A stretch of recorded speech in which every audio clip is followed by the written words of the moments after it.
Hello students, good morning to all. Welcome back to मोरेसर classes. आज हम biology में लाइफ प्रोसेस चैप्टर में हम ह्यूमन डाइजेस्टिव सिस्टम के बारे में पढ़ेंगे। जैसे कि आपने मेरी प्रीवियस वीडियोस देखी होगी तो उसमें मैंने न्यूट्रिशन इन अमीबा के बारे में बताया। आज हम देखेंगे न्यूट्रिशन इन ह्यूमन बींग्स।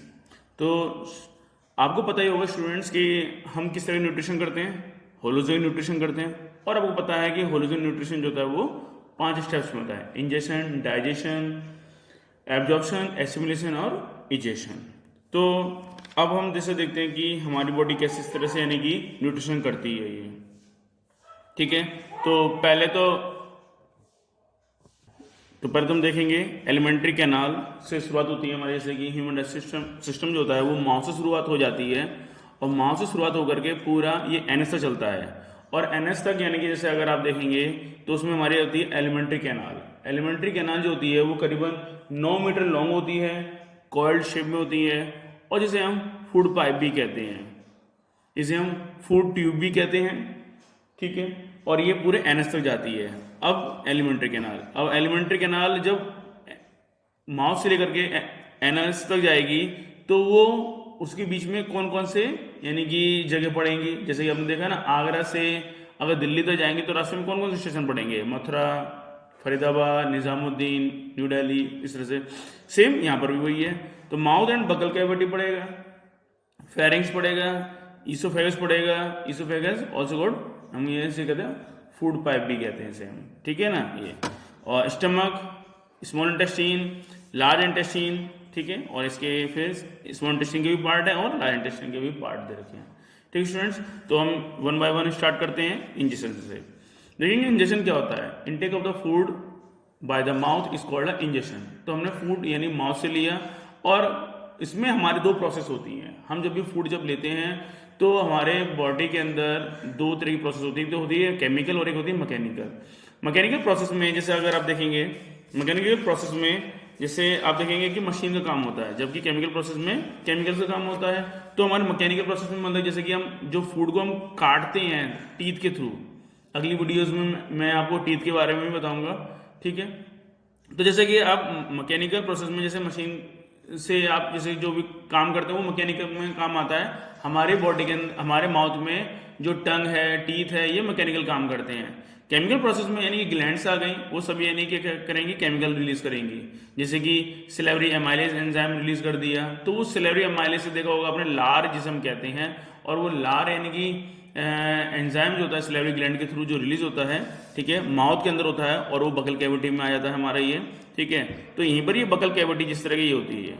ठीक, तो बकल कैविटी, और जिसमें आप देखेंगे कि यहीं पर ही आपको ये बकल कैविटी देखने को मिल जाएगी। मैं आपको फिगर में दिखा देता हूँ, ये बकल कैविटी है ये, और ये सिलेवरी ग्लैंड है। तो सिलेवरी ग्लैंड ही क्या करती है, सिलेवरी एमाइलेज को रिलीज करती है ये। ठीक है स्टूडेंट्स, तो यहाँ पर, और यहाँ पर यानी कि क्या है, हमारे माउथ में यानी कि पानी सा भर जाता है। ठीक है, और जिस कहते हैं ना मुंह में पानी आना, तो उससे क्या होता है कि हमारा माउथ में पानी आता है। तो जिससे कि हमारे माउथ का जो पीएच होता है वो कितना होता है, 7 होता है। उस समय में पीएच का जो माउथ का जो पीएच होता है वो 7 होता है, क्योंकि वाटर का पीएच कितना होता है, 7। तो माउथ का भी पीएच कितना होगा, 7 होगा।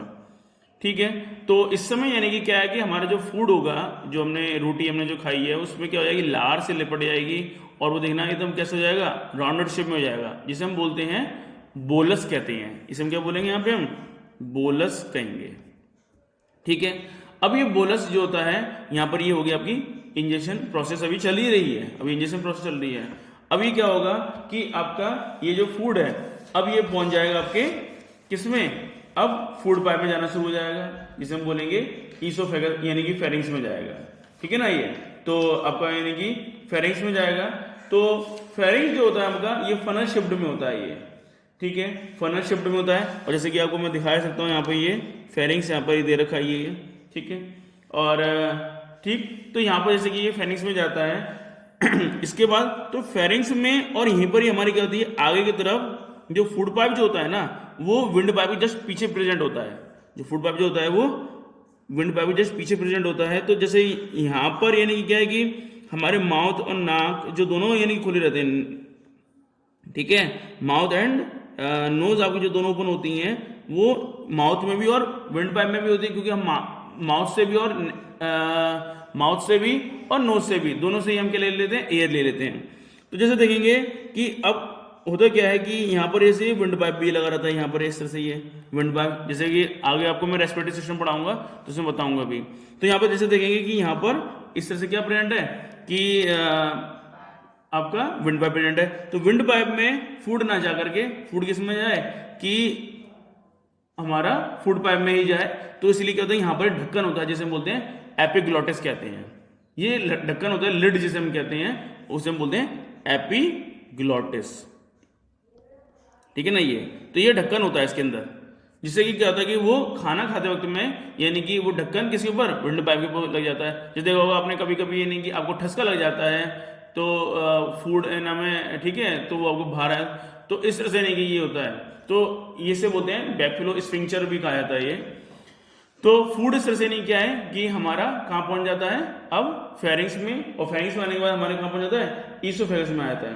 ईसोफेगस जो होता है हमारा वो मस्कुलर ट्यूब लैकेज होता है और जो करीबन 25 सेंटीमीटर लॉन्ग होता है ये, और ये ठीक है। और ईसोफेगस में होता क्या है कि जो फूड जो जाता है ना वो किस तरह से, पेरिस्टाल्टिक मूवमेंट के थ्रू जाता है। कैसे जाता है, पेरिस्टाल्टिक मूवमेंट। जैसे कि ये है आपका फूड, तो ये क्या करेगा, ऐसे पुश करेगा, ऐसे मसल्स को यानी क्या कर लेगा, ऐसे बना लेगा, ये ऐसे ऐसे बेंड करेगा ये, तो फूड को यानी धक्का देगा, ठीक है ना, ये धक्का देता हो जाएगा, और इसे बोलते हैं हम पेरिस्टाल्टिक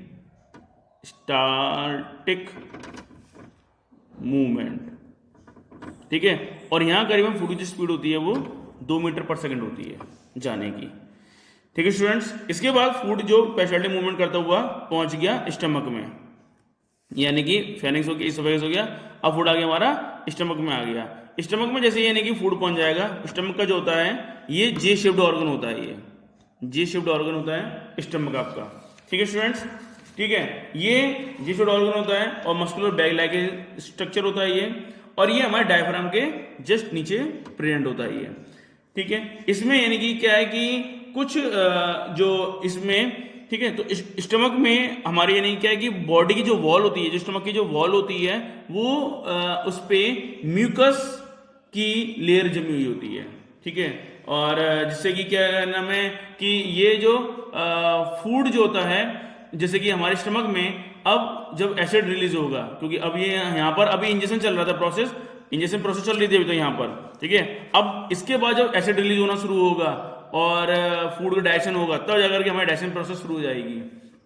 तो यहाँ पर जैसे देखेंगे कि यहाँ पर स्टमक के अंदर वॉल होती हैं जिसे हम बोलते हैं गैस्ट्रिक ग्लैंड्स की वॉल प्रेजेंट होती हैं, गैस्ट्रिक ग्लैंड्स की वॉल प्रेजेंट होती हैं जो कि सिक्रीट करती हैं किस किस को, गैस्ट्रिक जूस को, हाइड्रोक्लोरिक एसिड को, ठीक है, हाइड्रोक्लोरिक एसिड को रिलीज करती हैं, और ये म्यूकस को भी रिलीज करती हैं ये, ठीक है।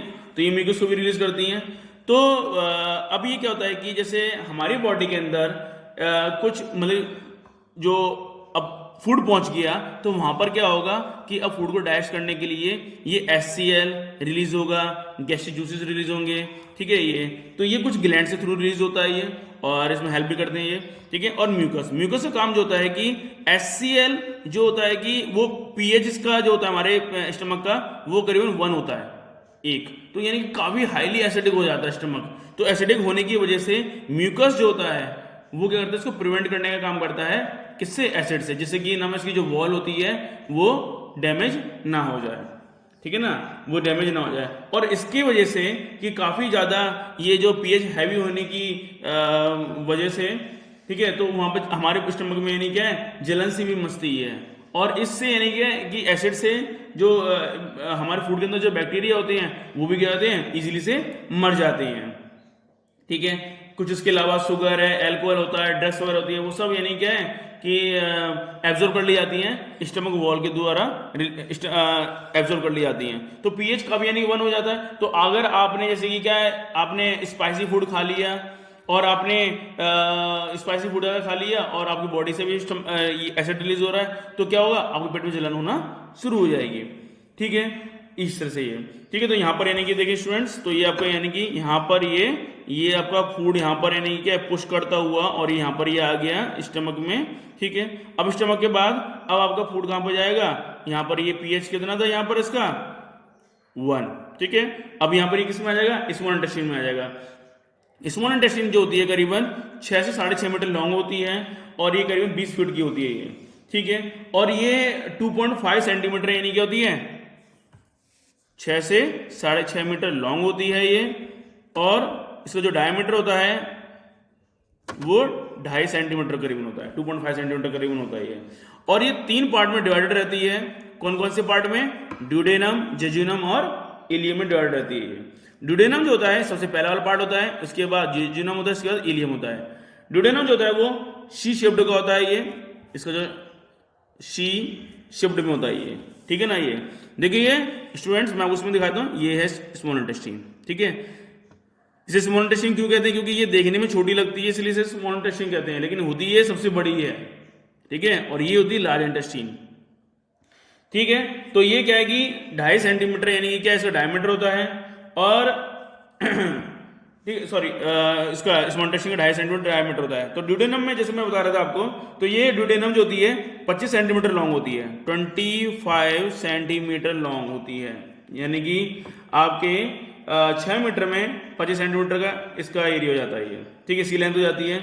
जेजुनम जो होती है वो आपकी 2.5 मीटर लॉन्ग होती है, और इलियम जो होती है आपकी 3.5 मीटर लॉन्ग होती है ये, और ये कितनी होती है 25 सेंटीमीटर लॉन्ग होती है ये, ठीक है। तो सबसे पहले फूड इसके अंदर जाता है, सबसे पहले फूड इसके अंदर जाएगा, फिर इसके अंदर जाएगा, ठीक है। यहाँ पर पचने के बाद यहाँ पर यानी क्या है फूड, यानी कि यहाँ पर 250 हो गया था, स्टमक में हो गया था, लेकिन जब यहाँ पर फूड जब फूड स्टमक में आता है और स्टमक से स्टमक में आ जाता है तो उसे बोलते हैं हम कायम कहते हैं, उसे बोलते हैं कायम कहते हैं। तो कायम जब यानी कि स्मॉल इंटेस्टाइन में आएगा तो यहाँ पर क्या होगा, फूड का एब्जॉर्प्शन होगा। तो डाइजेशन प्रोसेस अब कंप्लीट हो गई हमारी, अब क्या होगा, एब्जॉर्प्शन प्रोसेस होगी, ठीक है। तो एब्जॉर्प्शन होगा किसके अंदर, ड्यूडेनम में, सबसे पहले इसमें होगा, फिर इसमें हो जाने के बाद फिर जो बचा रह जाता है वो इसमें होता है, फिर इसमें हो जाने के बाद फिर इसमें होता है, ठीक है। इसमें तो एंड लास्ट में, सबसे लास्ट में जो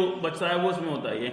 और वो जो होता किस वजह से है, इसके अंदर हमारे क्या प्रेजेंट होती हैं, विलाई प्रेजेंट होते हैं। जो स्मॉल इंटेस्टाइन की जो वॉल होती है ना, उसमें क्या प्रेजेंट होते हैं, फिंगर लाइक प्रोजेक्शन प्रेजेंट होते हैं, इस तरह से करके, जैसे इसे बोलते हैं हम विलाई कहते हैं, ठीक है ना ये। और इन विलाई का काम यानी कि क्या है कि ये इस तरह से इसलिए होते हैं क्योंकि इससे क्या है कि ज्यादा एरिया ये कवर करते हैं, जैसे कि इसका एरिया कम है और इधर ऐसे करके यानी कि एरिया ज्यादा होता है, तो दोनों तरफ इस तरह से यानी कि प्रेजेंट होते हैं ये, ठीक है ना। तो यहाँ पर क्या है कि फूड यानी कि यहाँ पर यानी क्या है, इस तरह से यहाँ पर ये क्या करते हैं, एब्जॉर्ब करते हैं फूड को, और ये फूड एब्जॉर्ब करने के बाद यहाँ पर क्या होती है कि हमारी ब्लड कैपिलरीज होती हैं, ठीक है। तो फूड जितना सारा यहाँ पर एब्जॉर्ब हो गया फूड के अंदर, वही आपका प्रोटीन्स, मिनरल्स, विटामिन, न्यूट्रिएंट्स, ये सारे क्या होते हैं, ये एब्जॉर्ब कर लिए जाते हैं किसके थ्रू, विलाई के थ्रू, और ये सारा किसमें पहुंचा दिया जाता है, ब्लड के अंदर, ठीक है। अब ये ब्लड जहां जहां जाएगा वहां आपका फूड पहुंच जाएगा, ठीक है। तो स्मॉल इंटेस्टाइन में फूड पहुंच गया, और इसके बाद आपका ये इलियम में पहुंच गया। इलियम के बाद आपका फूड आता है लार्ज इंटेस्टाइन में आता है, और लार्ज इंटेस्टाइन जो होती है करीबन हमारी ये 1.5 मीटर लॉन्ग होती है, करीबन 1.5 मीटर लॉन्ग होती है, और 6 सेंटीमीटर यानी क्या होती है करीबन ये वाइड होती है, ये 6 सेंटीमीटर ये चौड़ी होती है ये, ठीक है। और ये डिवाइड होती है 3 पार्ट में, सीकम, कोलोन और रेक्टम। सीकम जो होता है ये एक स्मॉल पाउच यानी कि स्ट्रक्चर होता है ये, जो ओपनिंग करता है किसको, इसमें यानी क्या ओपनिंग होती है किसकी, स्मॉल इंटेस्टाइन की। जैसे आप देख सकते हैं यहाँ पे मेरे पास फोटोज है, तो जैसे आपने स्मॉल इंटेस्टाइन देखा था, और लार्ज इंटेस्टाइन में जैसे कि क्या है आपका ये सीकम है, ठीक है। तो देखेंगे यहाँ पर ये स्मॉल इंटेस्टाइन का ये कनेक्टिव पार्ट दिख रहा है ना, तो यहाँ पर ये क्या है, ये आपका सीकम है। तो फूड सबसे पहले यहाँ पर आएगा, क्योंकि यहाँ पर तो किसका एब्जॉर्प्शन होता है, फूड का, स्मॉल इंटेस्टाइन में, और लार्ज इंटेस्टाइन में किसका होता है, वाटर का। तो यहाँ पर किसका होगा, वाटर एब्जॉर्प्शन होगा। तो यहाँ पर यानी कि फूड आ गया, अब यहाँ से सीकम में आया सबसे पहले, उसके बाद कोलोन में फूड जाएगा, यहाँ से जाता हुआ पास होता हुआ, और यहाँ पर क्या होगा, वाटर का एब्जॉर्प्शन हो जाएगा। और वाटर एब्जॉर्प्शन जब होता जाएगा यहाँ से, तो फिर ये यहाँ से होता हुआ और ये किसमें आ जाएगा, हमारे ये वर्मीफॉर्म आपके यानी क्या नाम है, यहाँ पर ये वर्मीफॉर्म अपेंडिक्स भी दे रखा है, तो इसका कोई काम नहीं होता है। ये वर्मीफॉर्म अपेंडिक्स यानी क्या कि पहले जो हमारे पूर्वज होते थे, एंशिएंट पीपल होते थे, उनमें ये अपेंडिक्स होती थी, ठीक है, जो यानी क्या है कि हैवी जो फूड होता था उनको डाइजेस्ट करने में हेल्प करते थे। लेकिन अब ऐसा नहीं, क्योंकि वो कच्चा फूड वगैरह खाते थे इसलिए।